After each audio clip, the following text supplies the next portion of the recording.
Hi everyone, and welcome back to Craft Queen Juju, a channel where I do some cozy crafting and document my art projects. Today, we're going to be crafting a full autumn wardrobe. The seasons are changing, and I'm so excited to prepare for the colder weather. I quilted this vest last month, and it really got me in the mood for fall sewing projects, so I figured I'd take a look at my fabric stash and see what I could make. This is my vision board for a cozy fall sewing lineup. I work from home, so I want some soft, chunky loungewear type clothes that I could wear around the house, as well as a few more professional items. I'm going to start by looking through the sewing patterns I already have.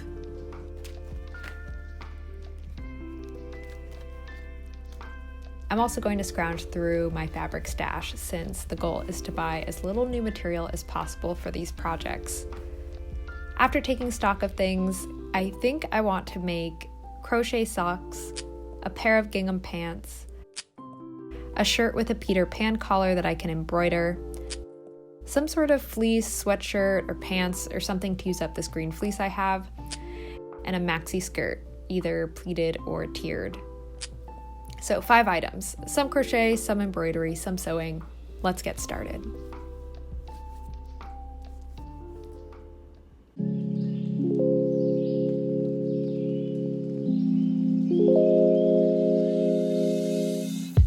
I've been on a crochet kick lately. I made these balaclavas following a YouTube tutorial the other week, so I figured I'd try the same for some socks. I found this video by Bruna Ticality and did a mock-up following the striped socks pattern. I've never made socks before and I'm still fairly beginner at crochet, but it turned out pretty well. The ankle was a little bit loose, so I made some adjustments to the pattern so it would fit me better.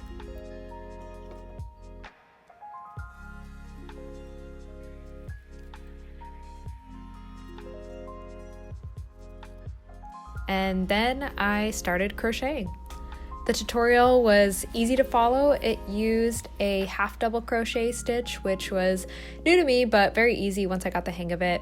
I decided to do a monochromatic sock without the striping just because I have so many patterned socks and I didn't have to swap over any yarn, so the process was a little bit quicker. And so pretty straightforward. I just kept on crocheting.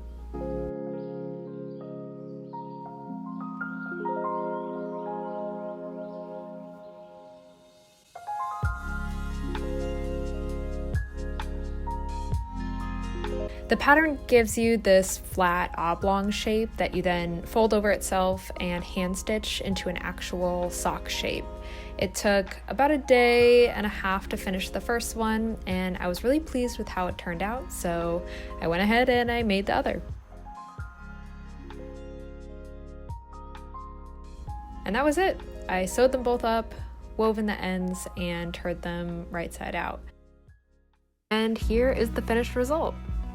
They fit my feet perfectly. That is what the pattern was designed to do. They're a little too chunky to wear in most of my shoes, but they're a perfect slipper-like sock for wearing around the house. Overall, I'm really happy with how they came out.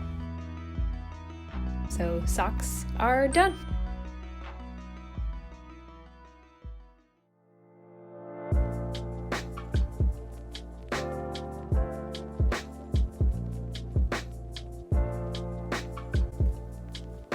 My next project is pants. So I had these gingham kind of light green sheets in my fabric storage, and really the first big sewing project I ever did was this pattern. It's a wide leg elastic waist pant with inseam pockets.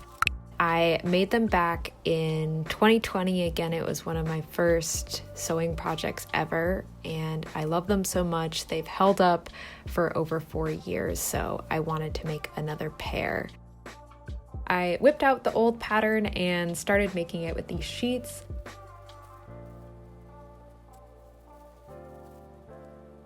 And I was able to coast through this project in about a day and a half.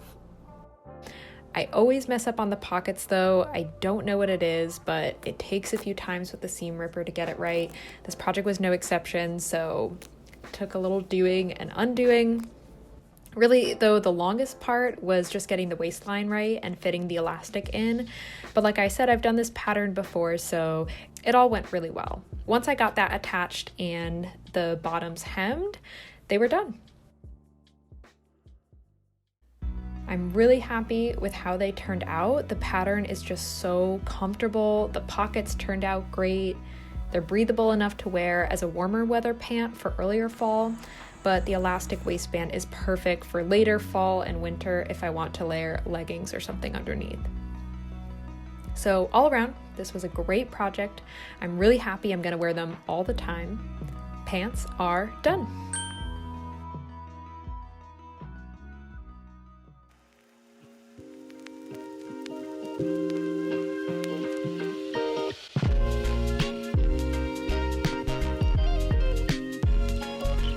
Next is a Peter Pan collar shirt.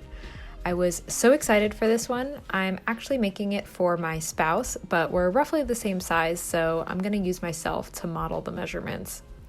I bought this really nice Etsy pattern from a shop called Sewing Man Patterns. I'll link it below in the description. A month ago, I made this shirt with the pattern. As you can see, it has a cute Peter Pan collar and then buttons up the back. For my spouse, I wanted to make a fancy but very comfortable version, so we decided to ditch the buttons up the back and use this really nice one-way stretch fabric.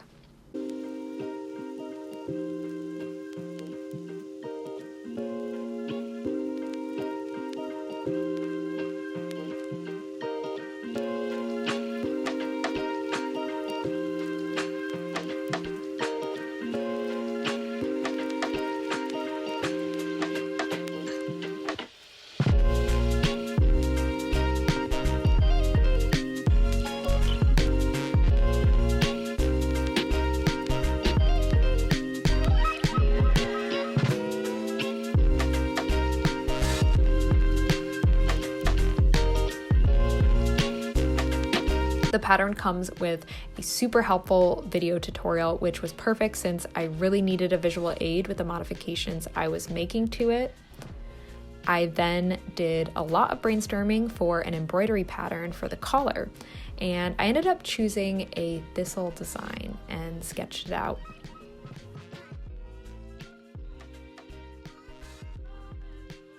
I used a fabric marker to draw an outline, ironed and interfacing to the back to make sure the embroidery was better secured, and then I chose my thread colors, and after that I just spent hours hand embroidering.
I'm not sure how long it took in total, probably around 3 to 4 hours on each side. I got my embroidery floss secondhand and tragically ran out of the dark green I was using, but the previous owner blessedly wrote down the brand and color, so I was able to get the same exact one to finish it up. Then, with the embroidery done, I actually had to cut it out, which was the most stressful part. I was so worried I was going to cut wrong and ruin the embroidery or have it not centered, but thankfully I measured it so many times that it all worked out.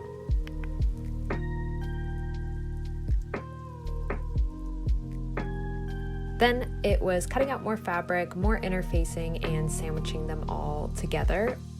I sewed it up, trying to be very careful not to sew over the embroidery.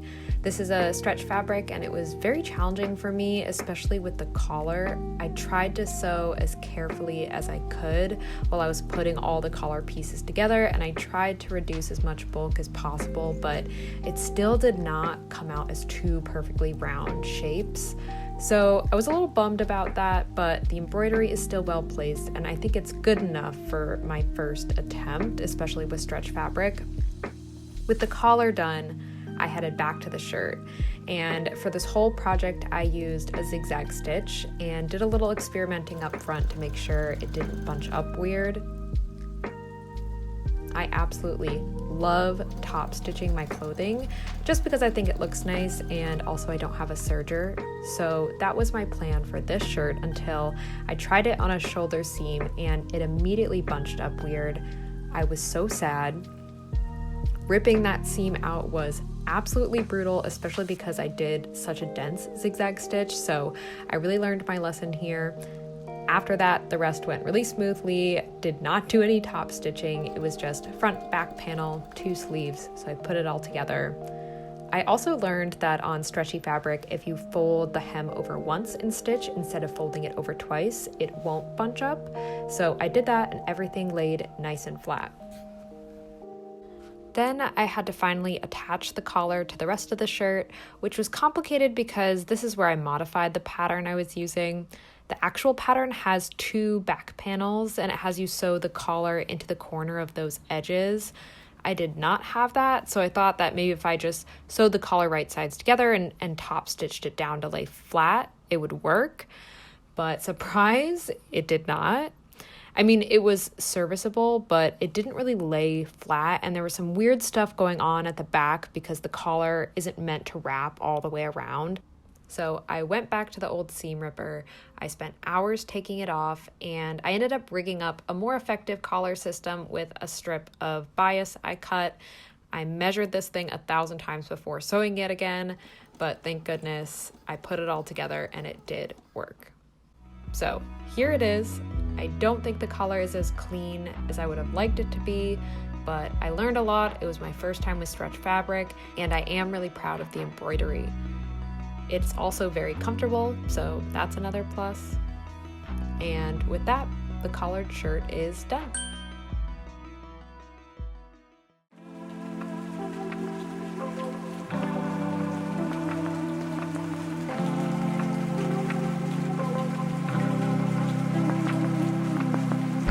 Okay, next is a sweatshirt. I had a bunch of this fleece left over from an old project, and I also had this free downloadable pattern for an oversized sweatshirt, so I figured I would make myself a sort of fleece snuggie shirt thing. This is definitely for colder weather when I'm just chilling at home and I don't have any work calls, so I really wanted to make something super cozy and warm, and this sounded like the perfect thing. The pattern was very simple. I think I did a size small, but it was for an oversized fit, and it was definitely oversized. With such bulky fabric, I think if I wanted this to be something I would wear outside or be able to layer under a coat, I would have gone a size down and done some adjustments, but perfect for what I wanted. The pattern also fit absolutely perfect with the fabric amount I had. There was almost no waste left over, which was great. And I had just enough to add pockets because why not have more pockets? The only thing I modified was the neck. They had a normal round neckline in the pattern, but I wanted some sort of turtleneck or cowl neck instead, just to add to the warmth, add to the coziness.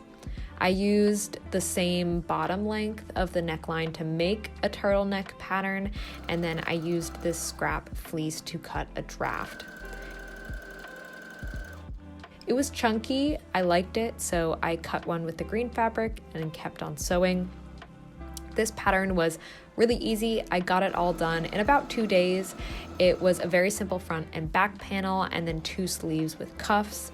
Fleece is also really easy to sew, and there are no raw edges, so it went by super quick. However, I realized that despite doing a mock-up, I really didn't like the neckline. It was just really hard to style. It was too small to really be a cowl neck, but too big to be a turtleneck, so I ended up taking it out and modifying it. I made it much smaller, cut it to a different shape, and I was really happy with how it sat. And this is how it turned out. I love it. It's so absolutely cozy and warm. Buyo could not stop sleeping on it. She was such a big fan. It's too bulky, especially in the sleeves, to wear under anything, but perfect for wearing around the house, and so I'm super happy with it. And with that, the sweatshirt is done.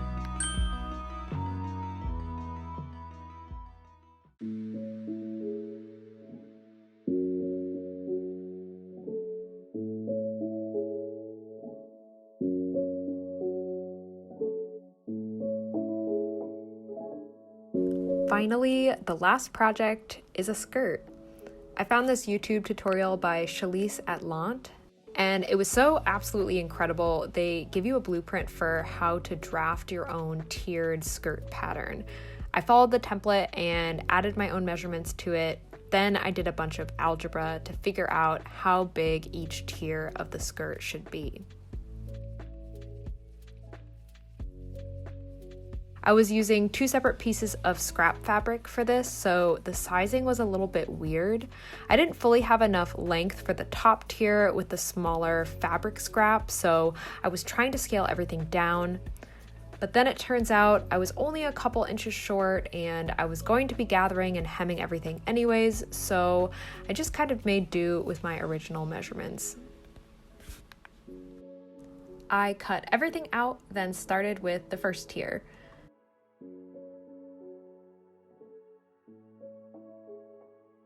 On each section, I sewed up the sides to make a tube, and then I used this triangle stitch to finish the raw edges, and then top stitch them.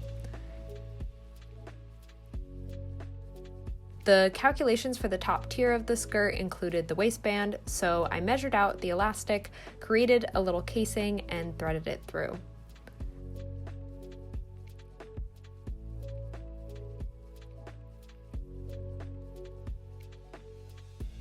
This was a much easier process than the waistband for my pants that I just made, so I think it's something I'm going to be doing more often. There are also no raw edges, which is super nice.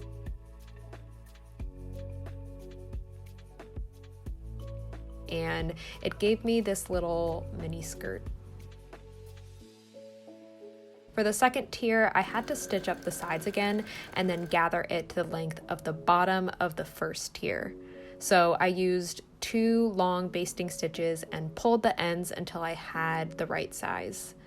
After that, I tied the basting threads, matched it up, and pinned it and sewed it all around to make the second tier.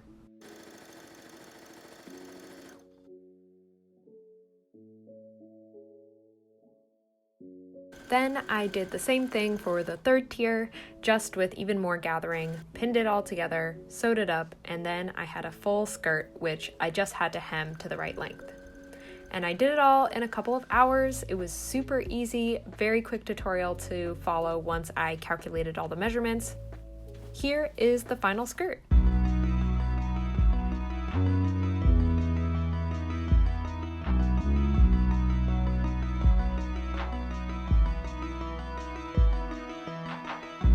And with that, our final project is done.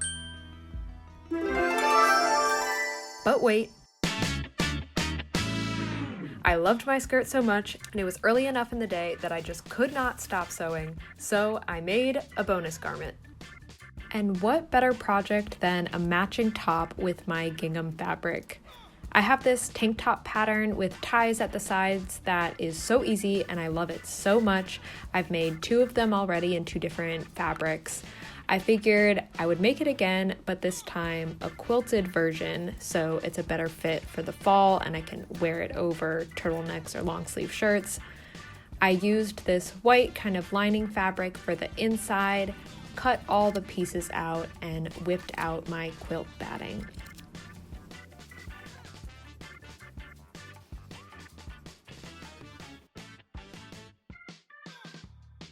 The pattern for this is very simple. It's just 2 front panels and 2 back panels that you're supposed to use the burrito method to sew together and make a reversible top. But since I'm quilting this, I just sandwiched each matching piece with the batting and then sewed some vertical lines to quilt it together. And this is one of the reasons I love using striped or plaid fabrics, because you don't even have to measure anything. I just followed the print and got nice even lines. I did this on both sides and got my quilted front and back pieces. Then I used black bias tape to pin all the way around each side.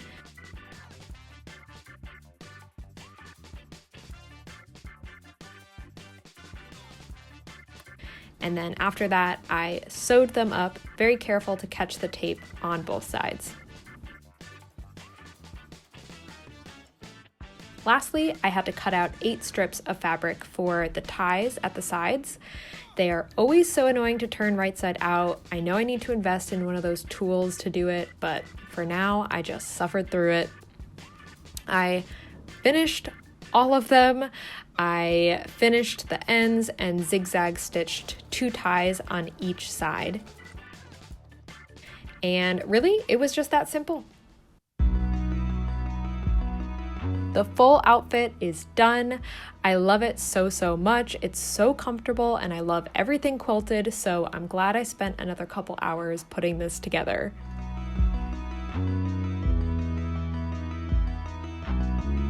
Okay, for real this time, this is all my projects. I had so much fun making each and every garment for a fall wardrobe.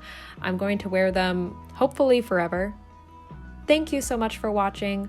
I'll link all the patterns I used in the description if you want to make any of these garments yourself. Happy autumn, everyone, and I'll see you in my next video.